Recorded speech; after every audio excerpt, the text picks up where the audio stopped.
sao nhiều nè thế nhiều được phải xe nè thế nên bỏ sân ở tụi nhau kia nè tụi nhau ý hàng gò tụi này một chỉ chơi tụi cú lo giờ chỉ chơi ý tụi mình nhỏ mất chạy đó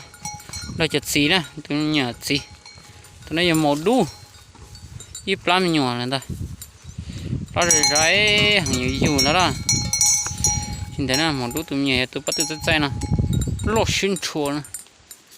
nó lo đó nhưng nó nhung từ lo từ lo đánh cá nè đánh cá xưa một đá một rễ nè tụi này cháu chuyện là nó một trò tụi mình xua thế này ta tổng một lá mi bù là giờ xa xa đó tụi này là một xua một trò nó tụi mình tụi này lùa tụi dao nè tụi nó tụi mình nhỏ bọn nó nè tụi nó mi nhỏ màu có tụi nó tụi nó rồi là bao nhưng đấy rồi đó giờ thay lo thời bao chỉ tao nói bao rong câu tại rồi nè cho tụi cổ ha như chụp bù cái đó đôi chân nó rồi nó đau chê đôi chân tôi khó nói tới gì đó rồi chụp chua chê như chỉ tao vô đấy nè đó lòi rồi lại đấy chỉ mà chụp mua cho nó chỉ như chỉ vô đấy như chụp bù nữa chúng mình cho tận đàn tụi nó xua thế này ta tóm một pla mình nhỏ ít pla nữa tụi nó một chai tụi mình nhỏ như tụi đu bố tỏ tụi bớt sưng ta sú thay cho cú nền tế nè tụi bên nó như tụi một lo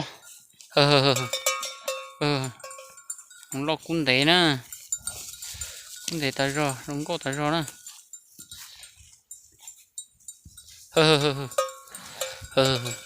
bơi lo tại do đó muốn nhung nè bơi cho tụt xí thế nè luôn rõ nè tao hồ là cú rong tại do nè cú rong tại do đi lo là rong tại do sao nè cũng mà ô thi gì nè lo bỏ cú nè tới đây rồi bỏ gì cả đó là lo cho gì lo xí cho gì nè tụi nó lấy tự nhiên nó tao nè như chỉ dù phải cứ phải ti nó tự nhiên phải dù là tao nè có tụi này nhỏ hả nè chỗ nó dễ tao rồi xong hả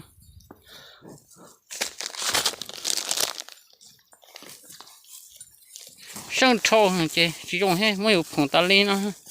mấy trâu nó chịu lấy tao nhỏ lại tốt sao nhau nè